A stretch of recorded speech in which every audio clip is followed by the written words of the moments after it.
pembelajaran kelas rangkap. Nah, dengan mendengarkan nama mata kuliah kita, apa kira-kira yang kamu pikirkan seperti apa itu pembelajaran kelas rangkap? Siapa yang mau bicara? Oke, silakan bagaimana ya? Perkenalan dulu. Baik, terima kasih atas kesempatan yang telah diberikan. Perkenalkan, nama saya Baby Romadida, nomor urut 25. Jadi menurut saya pembelajaran kelas rangkap itu merupakan pembelajaran yang menggabungkan dua tingkatan kelas atau lebih dalam satu ruangan. Mata pelajaran yang diberikan bisa satu atau dua yang dilakukan oleh satu guru dalam satu waktu. Itu menurut saya. Terima kasih. Ada yang mau mengungkapkan dengan cara yang berbeda? Silakan. Baik, sebelumnya terima kasih atas kesempatan Ibu. Perkenalkan, saya Febi Amaraini, nomor urut 26. Jadi menurut saya pembelajaran kelas rangkap itu adalah salah satu bentuk pembelajaran di mana seorang guru mengajar dalam satu kelas atau lebih dalam waktu yang sama dengan dua atau lebih tingkatan kelas yang berbeda. Terima kasih, Bu. Tepuk tangan untuk saudara.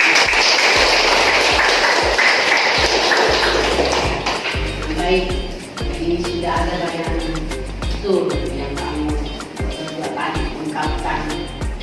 Jadi tujuan pembelajaran kita hari ini, mahasiswa akan mempelajari seperti apa itu pembelajaran kelas rangkap, apa yang dimaksud dengan pembelajaran kelas rangkap. Kemudian yang kedua nanti apa dasar pemikiran sehingga dibentuknya pembelajaran kelas rangkap. Lalu yang ketiga, bagaimana strategi pembelajaran kelas rangkap itu. Ini ada tiga yang tujuan yang akan kita capai pada hari ini. Kalian tadi sudah tahu seperti apa tujuan yang akan kita capai. Nah, terkait tujuan yang kita mau capai sebentar, berarti permasalahan kita itu ada berapa tadi tujuan? Permasalahan kita ada tiga, ya. Bagaimana kemudian yang kedua adalah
yang ditunjuk temannya sebagai juru bicaranya?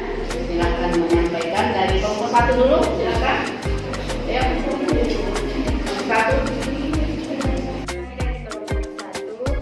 Ini menyampaikan hasil diskusi kami, yaitu mengenai kelas rangkap. Jadi kelas rangkap merupakan gabungan dari beberapa siswa yang berasal dari 2 atau 3 tingkatan yang berbeda dengan satu guru di dalam ruang kelas yang sama dan berlangsung selama standar kompetensi. Untuk permasalahan nomor 2, siapa yang bersedia? Kelompok berapa yang bersedia? Kelompok 3. Coba yang lain perhatikan temannya, yang lain perhatikan. Tidak ada lagi yang menulis. Oke, silakan. Baik, jadi dasar pemikiran dari pembentukan kelas rangkap itu yang pertama ada efisiensi tenaga pengajar, di mana apabila satu sekolah memiliki jumlah siswa sedikit, maka harus dipikirkan bagaimana jumlah guru tidak melebihi jumlah siswa yang ada. Kemudian yang kedua itu untuk perkembangan sosialisasi siswa. Perkembangannya kurang baik apabila siswa hanya bersosialisasi dengan teman dan dalam jumlah sedikit. Pembelajaran yang baik adalah pembelajaran yang di dalamnya terdapat interaksi antara siswa. Kemudian yang ketiga, sekolah dengan kelas rangkap biasanya letaknya berjauhan sehingga tidak dapat dimengerti. Oke, ya. Yang lain ada yang mau menanggapi? Ada yang mau menanggapi tadi permasalahan yang kedua? Menambahkan atau menyanggah permasalahan yang kedua? Silakan. Tolong ya. Jadi saya dari perwakilan kelompok 5 ingin menambahkan tadi terkait permasalahan yang kedua, yaitu apa dasar pemikiran pembentukan sekolah dengan kelas rangkap. Jadi dasar pemikiran ini yang pertama yang saya tambahkan itu adalah kekurangan guru, yang kedua keterbatasan ruang kelas, dan yang ketiga kehadiran guru. Mungkin bisa dikelompokkan. Siapa yang bisa menjelaskan apa yang dikatakan tadi tentang ini? Kekurangan guru, keterbatasan kelas, lagi ya, ketidakhadiran guru. Jelaskan ketiganya itu. Siapa yang bisa menjelaskan? Jadi tidak disebut kelompok. Nah, tadi jawaban dari temanmu ada yang mau menjelaskan? Tadi hanya disebutkan, tidak dijelaskan apa jawabannya. Ya, silakan. Baik, terima kasih atas kesempatan yang telah diberikan. Nama saya Sri Lina Hajar, nomor absen 14. Jadi saya akan menjelaskan jawaban dari kelompok 5. Yang pertama itu mengenai kurangnya guru. Kurangnya guru ini bisa disebabkan karena akses transportasi menuju ke sekolah itu sangat jauh atau tidak ada transportasi. Kemudian disebabkan juga karena keberadaan sekolah tersebut merupakan tempat terpencil. Yang kedua yaitu terbatasnya ruang kelas. Keterbatasan ruang kelas ini bisa disebabkan karena kurangnya dana ataupun yang lain sebagainya. Yang ketiga yaitu adanya guru yang tidak hadir. Nah, adanya guru yang tidak hadir ini bisa disebabkan karena salah satunya adalah cuaca. Misalnya di daerah Makassar sering terkena banjir. Nah, mungkin guru beralasan tidak hadir karena tidak bisa menuju ke sekolah dikarenakan banjir yang sangat tinggi. Mungkin itu saja, saya kembalikan kepada Ibu. Oke.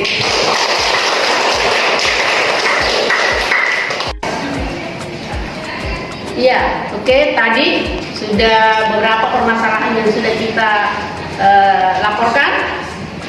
Yang pertama, ya, yang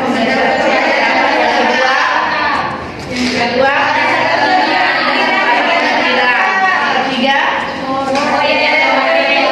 bagaimana strategi atau model pembelajaran kelas rangkap? Seperti apa itu modelnya?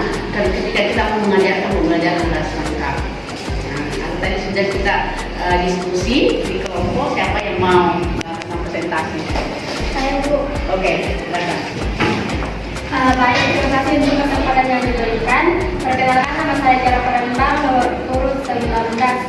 Jadi ada 3 model pembelajaran kelas rangkap, yaitu yang pertama model 221, di mana dalam model 221 ini yaitu 2 tingkatan kelas, 2 mata pelajaran, dan 1 ruangan. Model yang kedua yaitu model 222, di mana pada model ini 2 tingkatan kelas, 2 mata pelajaran, dan 2 ruangan.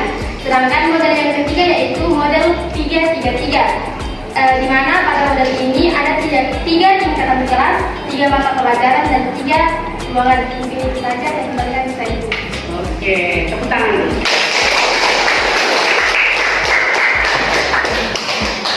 Jawab dan menyimpulkannya, menyimpulkannya jawab dan menyimpulkan.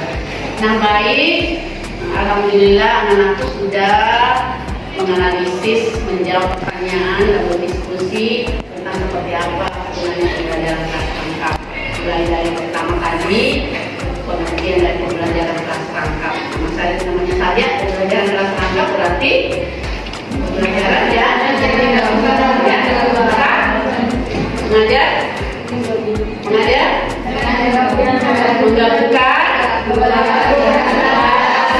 jadi namanya menggabungkan 2 atau 3 atau malah bisa lebih. Misalnya kalau kita berada di tenda, ya ada terjadi bencana, di situ ada beragam-ragam tingkatan kelas, kita gabung semua, ada satu yang mau jadi gurunya, ada yang profesi guru kebetulan pada ketika itu, itu ditempatkan dalam satu ruangan, ya, pembelajaran kelas rangkap.